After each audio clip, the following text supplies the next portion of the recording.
नमस्ते मेरे प्यारी छात्राओं, कैसे हो? मैं मंगल कामना करती हूँ आप सभी खुशहाल होंगे। हिंदी साहित्य के इतिहास में हमने आदिकाल में हम देख रहे हैं, आदिकाल का नामकरण देखा हमने। और नामकरण जो है किन-किन विद्वानों ने किन-किन नाम से इसका नामकरण आदिकाल के नामकरण का आदिकाल जो है किन-किन नामों से इसका नामकरण किया है, ये भी हमने देखा है। आज हम देखेंगे आदिकाल के जो है सिद्ध साहित्य। आदिकाल में 3 प्रकार के साहित्य दिखाई देते हैं। डॉक्टर गणपति चंद्र गुप्त, जिन्होंने हिंदी साहित्य का दूसरा इतिहास जो लिखा है, गणपति चंद्र बच्चन सिंह ने लिखा है। और हिंदी साहित्य का इतिहास जो एक आलोचक के रूप में वो जाने जाते हैं, एक साहित्यकार के रूप में वो जाने जाते हैं। ऐसे डॉक्टर गणपति चंद्र गुप्त कहते हैं कि आदिकाल का जो साहित्य लिखा गया है ये 3 भागों में लिखा गया है। पहला जो आता है ये धर्म के आधार पर, दूसरा आता है ये राजश्री के आधार पर, और तीसरा आता है ये लौकिक साहित्य के आधार पर। अब धार्मिक जो है इसमें सिद्ध साहित्य आते हैं, नाथ साहित्य आते हैं और जैन साहित्य आते हैं। इसमें सर्वप्रथम हम देखेंगे सिद्ध साहित्य। अब सिद्ध साहित्य जो है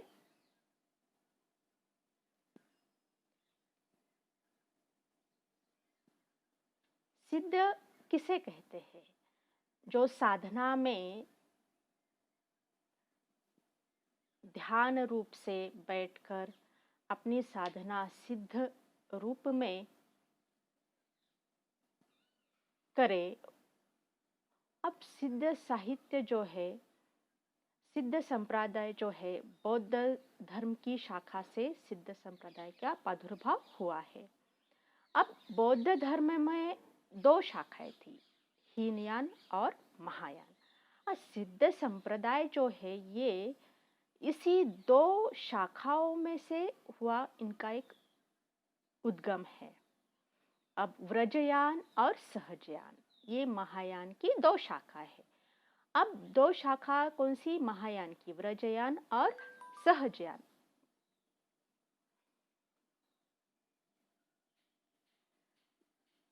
व्रजयान से ही सिद्ध संप्रदाय का उद्गम हुआ है।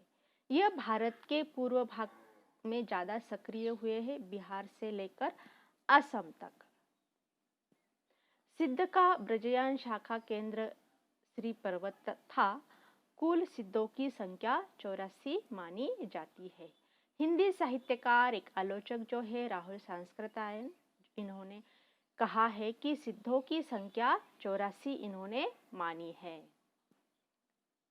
सिद्ध ने अपने विचारों को प्रकट करने के लिए संधा भाषा को इस्तेमाल किया है। किस भाषा का इस्तेमाल किया है? संधा भाषा। अब संधा भाषा किसे कहते हैं? जो कोड भाषा में जिसे बोला जाता है वो होती है संधा भाषा।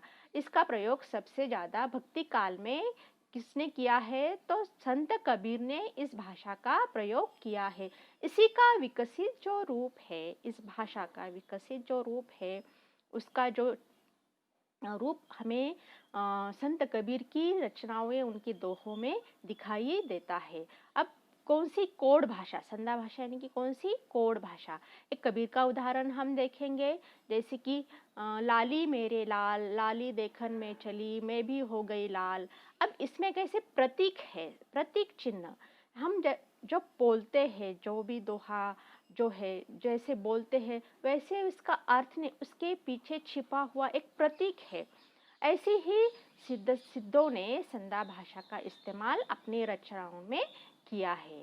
संधा भाषा का जो जन्म है देश भाषा ही था। संधा भाषा का नाम जो है मुनिदत्त और अद्वै व्रज ने दिया है।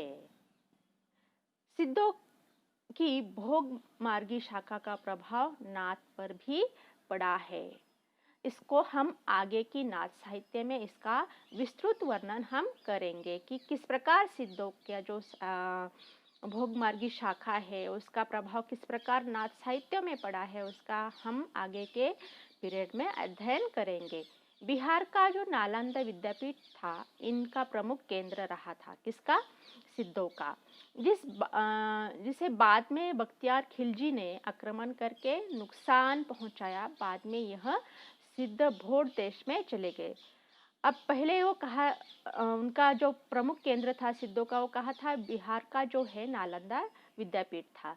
लेकिन मुगल शासन जो है जहाँ जब आए इस भारत देश में, तो उन्होंने सबसे पहले जो भी अपना धर्म है, अपनी संस्कृति है, उसको नेस्तनाबूद करने का पहला उन्होंने एक बीड़ा उठाया था। इस प्रकार उन्होंने जो सिद्धों का जो रहने का जो प्रमुख केंद्र था, वो नालंदा विद्यापीठ, उसको भी नुकसान पहुंचाया। फिर वहां से वो सिद्ध कहाँ चले गए? भोट देश में चले गए। अब सिद्धों का सिद्ध संप्रदाय का परिचय हम देखेंगे। सिद्ध में सबसे पुराने सरप्पा माने जाते हैं। सिद्धों में सबसे पुराने कौन माने जाते हैं? सरप्पा माने जाते हैं। इन्हें सरोज, ब्रज, राहुल, भद्र आदि नाम से भी जाना जाता है। किसे? सरप्पा को। राहुल जी ने, यानी कि राहुल संस्कृतायन ने सरप्पा को हिंदी का पहला कवि माना है। क्यों माना है? क्योंकि इन्होंने जो भी रचनाएं की है वो अपनी अपभ्रंश अवहट भाषा में की है। जैसे कि हिंदी का जो उद्गम हुआ है, पाली, प्राकृत, अपभ्रंश और अवहट, इस प्रकार से हिंदी का उद्गम हुआ है। अवहट और अपभ्रंश को हम आगे के मुद्दों में हम इसका विश्लेषण करेंगे। सरप्पा के बाद लुइपा का नाम नाथों में बड़े आदर से लिया जाता है। अब लुइपा का नाम बड़े आदर से क्यों लिया जाता है? क्योंकि लुइपा जो है ये सिद्ध का संप्रदाय के एक सिद्ध के रूप में, क्योंकि एक असम उड़ीसा के जो राजा थे, वहाँ के जो प्रधानमंत्री थे, उन्होंने इनकी रचनाओं को खुश होकर उनको गुरु माना था। तो इस प्रकार सरप्पा के बाद जो है सिद्धों में लुइपा का नाम सबसे बड़े आदर से लिया जाता है। हजारी प्रसाद द्विवेदी लिखते हैं कि जो जनता तत्कालीन नरेशों के आक्रमण और स्वेच्छाचारिता से त्रस्त होकर लगातार गर्त में गिरती जा रही थी, उन्हें नाथों के साहित्य ने एक संजीवनी की तरह जीवित कर दिया। अब देखो, आदिकाल की जो परिस्थितियां हम देखेंगे तो उस समय जो है परकीय आक्रमण सबसे ज्यादा हो गए थे। यहाँ के राजा जो थे, ये संकुचित राष्ट्रीयता की भावना यहाँ पर पनप गई थी। और ऐसे परिस्थिति में जो कवि थे, जो जनता के स्वर उठाने वाले जो कवि थे, वो भी राजाश्रय में रहकर राजा की चाटुकारिता करते थे। जनता के जो समस्या थी उनकी तरफ उन्होंने अनदेखा कर दिया था। लेकिन इनको स्वर देने और उनके अंदर एक चिंगारी भरने का काम, उनके उत्साह भरने का काम, नवचेतना भरने का काम जो किया है, वो कौन से साहित्य में हमें दिखाई देता है? भक्ति साहित्य में दिखाई देता है। इसके पहले नाथ साहित्य जो है, इसमें भी सबसे ज्यादा इसका रूप दिखाई देता है। साधना अवस्था में जो वाणी सिद्ध प्रकट करते थे उसे चर्यापद, चर्या गीत कहते थे। अब देखो, सरप्पा जो है, सरप्पा, उसके बाद आते हैं सबरप्पा, उसके बाद आते हैं लुइप्पा। अब सिद्धों में पा, ये जो शब्द है ये क्यों लगाया जाता है? हम जितने भी सिद्ध देखेंगे उनके नाम के पीछे जो है ये पा दिखाई देता है। जिस प्रकार हम आदर के रूप से कोई बड़े सम्माननीय व्यक्ति है तो उनको हम जी कहते हैं, उसी प्रकार सिद्धों में भी सरप्पा, लुइप्पा, कनप्पा, इस प्रकार के नाम हमें ये आदर पूर्वक से दिखाई देते हैं।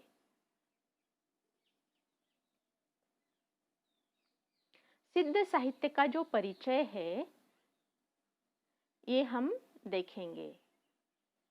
वर्ण रत्नाकर ज्योतिश्वर ठाकुर के अनुसार सिद्धों की संख्या कितनी है? 84 मानी गई है। राहुल संस्कृतायन ने भी सिद्धों की संख्या कितनी मानी है? 84 मानी है।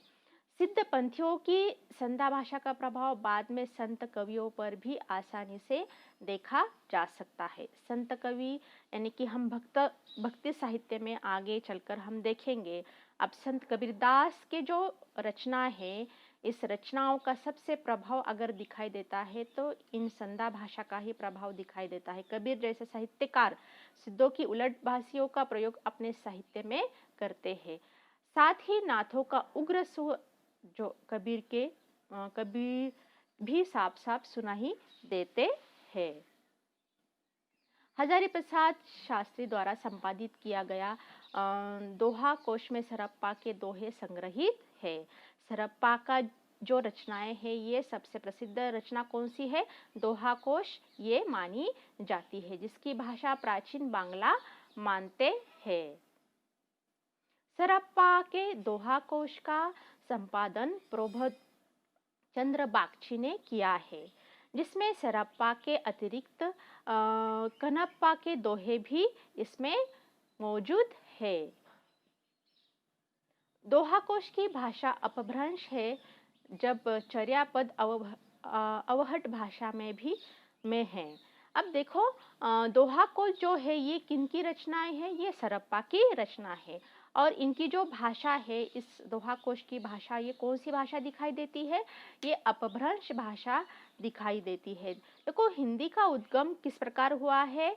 जैसे कि पाली आती है, उसके बाद आता है प्राकृत आता है, उसके बाद आता है अपभ्रंश और अवहट। इस प्रकार हिंदी का उद्गम हमें दिखा ही देता है। जैसे कि आधुनिक हिंदी जो है, उसके पहले की जो भाषा है, जो साहित्यिक भाषा है, वो अपभ्रंश भाषा दिखाई देती है। अब चर्यापद ये अवहट भाषा में है। अवहट भाषा यानी कि जो पुरानी हिंदी के नाम से भी इसे जाना जाता है। सिद्धों का चर्यापद आगे चलकर कबीर के साहित्य में कुछ बदलाव के साथ साखी और सबद बन जाता है। देखो, चर्या गीत, चर्यापद, अब सबरप्पा जो है सिद्धों के एक सिद्ध माने जाते हैं। उनकी रचना जो है चर्यापद आगे चलकर कबीर के साहित्य में कबीर की जो रचनाएं हैं तो वो साखी और सबद, तो इसी का रूप इनमें भी दिखाई देता है। प्रमुख सिद्धों का जो परिचय है, अब इसको हम देखेंगे। प्रमुख सिद्ध अब कौन कौन से हैं? जैसे कि आते हैं, पहले शुरू में कौन से आते हैं? सरप्पा आते हैं। राहुल संस्कृतायन सरप्पा का समय 769 ईस्वी सन मानते हैं, जबकि विनय घोष भट्टाचार्य सरप्पा का समय 633 ईस्वी सन मानते हैं। सरप्पा द्वारा 32 ग्रंथों की रचना की गई है, लेकिन वे उपलब्ध नहीं है। दोहा कोश सरप्पा की सबसे प्रसिद्ध रचना है। सरप्पा को हिंदी का पहला कवि माना जाता है। राहुल संस्कृतायन ने सरप्पा को हिंदी का पहला कवि माना है। 84 सिद्धों में यह सबसे प्रतिष्ठित और पुराने हैं। सरप्पा के शिष्य जो है ये सबरप्पा हुए हैं, जो भोट देश में रहे थे। अब देखो, सबरप्पा जो है इनका नाम कैसे पड़ा है? जो सब्र यानी कि धीरज रखने वाला, इसी के आधारित इनका नाम सबरप्पा दिखाई देता है। आक्रोश की भाषा, जहाँ पर अन्य अत्याचार हुआ है उसको स्वर देने वाली जो भाषा, उसका पहला प्रयोग किसने किया है? सरप्पा ही करते हैं। और ये किसने कहा है? डॉक्टर बच्चन सिंह ने कहा है, जिन्होंने हिंदी साहित्य का दूसरा इतिहास ये लिखा है। अब सरप्पा के जीवन दर्शन के ऊपर हम देखेंगे। सरप्पा का जीवन दर्शन इनमें किस प्रकार दिखाई देता है? सहज नियम।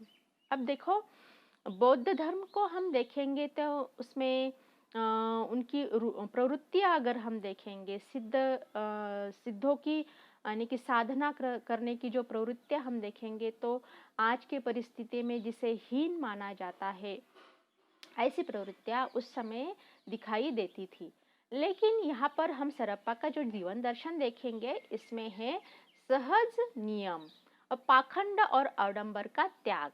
अब इन्होंने जो है पाखंड और आडंबर यानी कि जो ब्राह्मण वृत्ति थी, जो धर्म के नाम पर जनता को लूटते थे, भोली भाली जनता को उसे फुसलाया जाता था, ऐसे ऐसे पाखंडी प्रवृत्तियों से उन्हें उभारने का, उन्हें ऊपर लाने का जो कार्य किया है, ये इन्होंने सिद्धों ने किया है। पाखंड और आडंबर का उन्होंने उनकी साहित्य में त्याग त्याग दिखाई देता है।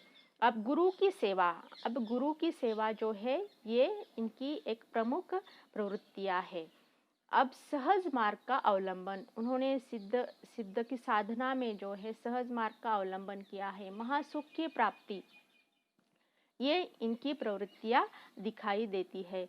प्रमुख सिद्धों का परिचय। अब सबरप्पा का जो जन्म है ये 780 की ईस्वी सन में एक क्षत्रिय परिवार में हुआ था। अब ये सबरप्पा जो है ये सरप्पा के शिष्य है। अब सबरप्पा के गुरु कौन है?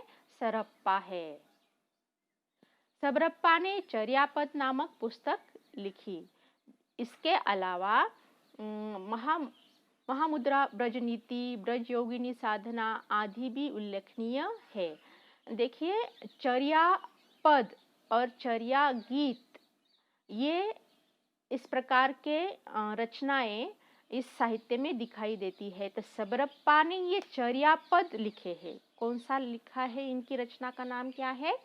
चर्या पद है।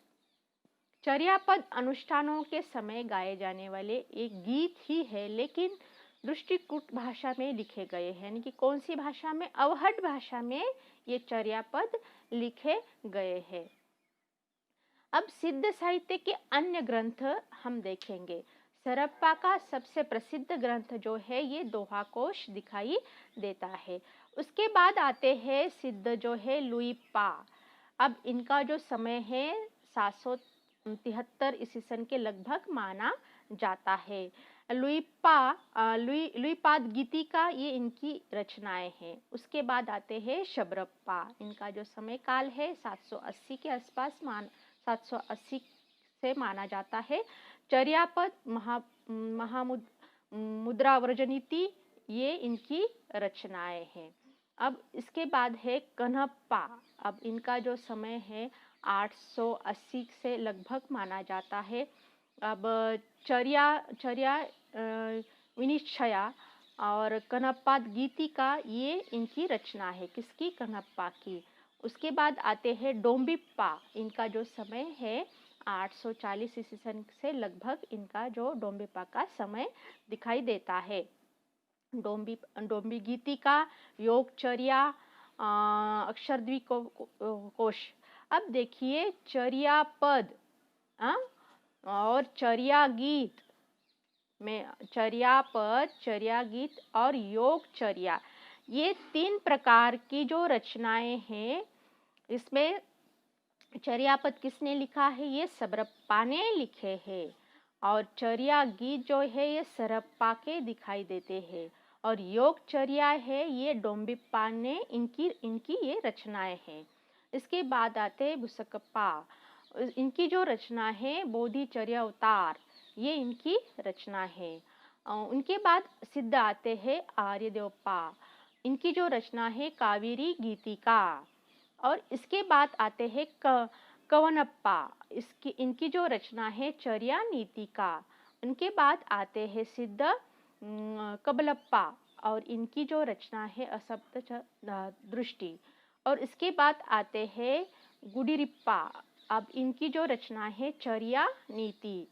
जननिंदिप्पा, ये सिद्ध आते हैं। इसके बाद इनकी रचना है तर्क सुंदर गारिका। और इसके बाद जो सिद्ध आते हैं ये जालंधरप्पा। जालंधरप्पा ये जो नाच साहित्य में भी इनकी रचनाओं का इनका उल्लेख हुआ है। और इनकी जो रचनाएं आती है वो भावना क्रम, ग्रज नीति, और उसके बाद सिद्ध आते हैं दारिकप्पा। और इनकी जो रचना है महा गुहा तत्वोपदेश। और इसके बाद आते हैं जो सिद्ध धामप्पा। धामप्पा की जो रचना है दुष्ट गीतिका चार्या।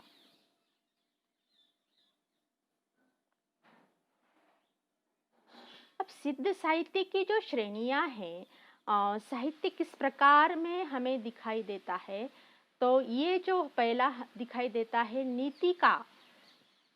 नीति का आश्रय जो है इस साहित्य में, ये भी एक दिखाई देता है। उपदेश विषयक साहित्य, ये भी सिद्ध साहित्य की एक प्रवृत्ति हमें दिखाई देती है।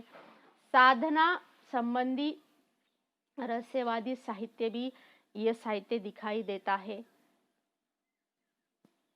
सिद्ध साहित्य की जो विशेषताएं है, अब इसमें तंत्र साधना का एक बल दिया है। अब सिद्ध जो है, ये देखो व्रजयान शाखा से उत्पत्ति हो गई है। व्रजयान शाखा में सबसे ज़्यादा जो है तंत्र मंत्र विद्या को सबसे महत्व दिया गया है। जो साधना हम करेंगे तो किस माध्यम से करेंगे, तंत्र मंत्र विद्या से हम उसे हासिल करेंगे। आज भी बड़े बड़े मंदिर में योगी साधु जो है इस सिद्ध जो है, जो जिसका प्रयोग करते थे तंत्र मंत्र विद्या का, उसी विद्या का प्रयोग बहुत सारे मंदिरों में भी आज भी दिखाई देता है। शिव शक्ति का मुगल रूप की उपासना, ये सिद्ध साहित्य की एक विशेषता है। जाति व वर्ण व्यवस्था का विरोध सिद्ध साहित्यों ने किया है। उस समय उच्च वर्ग, निम्न वर्ग और मध्यम वर्ग, इस प्रकार की वर्ग हमें उस समय दिखाई देता था। और उच्च वर्ग जो है निम्न वर्ग पर अन्याय अत्याचार करता था।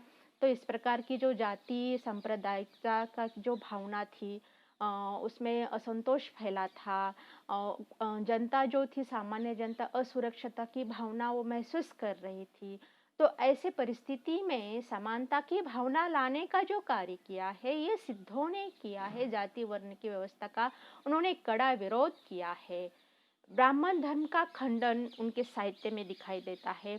जिस प्रकार एक धार्मिक पाखंड जो है, धर्म के नाम पर किसी को लूटना है, किसी को बहलाना है, उसको फुसलाना है, उसे गलत दिशा दिखानी है, तो इस प्रकार के जो कार्य उस समय चल रहे थे, तो वो सही दिशा दिलाने का जो काम जो है ये सिद्धों ने किया है। और ये जो संत प्रकार के जो है, हम बोलते हैं कि जो 5 प्रकार है, 5 प्रकार कौन से हैं कि जिसे हम उसका आचरण हम जब करेंगे, तो उसका आचरण करने के बाद कोई आज की परिस्थिति में हम कहेंगे कि योगी कौन होता है, साधु कौन होता है, जो मांस नहीं खाता, मदिरा नहीं पीता, मछली नहीं खाता, मुद्रा नहीं करता, मैथुन नहीं करता, वो योगी आज की परिस्थिति में, आज की स्थिति की बात कर रही हूँ मैं, आज की परिस्थिति में उसे माना जाता है। लेकिन ये पंचमकार जो है, पंचमकार कौन कौन से है, मांस, मदिरा, मछली, मुद्रा और मैथुन, ये पंचमकार को लेकर सिद्ध अपनी साधना करते थे। तो सबसे ज्यादा अगर इन्होंने किसे महत्व दिया है कि नारी को साधना में वो महत्व, उसका एक अविभाज्य स्थान उसका उन्होंने माना है। जैसे कि आज की परिस्थिति में हम मानते हैं कि नारी को साधना, ये नारी साधना में एक व्यत्यय लाती है, उसे दूर किया जाता है, लेकिन सिद्धों ने अपने साधना के लिए नारी का उपभोग किया है। तो इस प्रकार हमने ये आदिकाल के जो है ये सिद्ध साहित्य, ये पाठ्यक्रम देखा है। आपको जो भी कठिनाइयाँ आई है, जो भी समस्या आई है, तो हमें पूछ सकते हैं। बहुत बहुत धन्यवाद।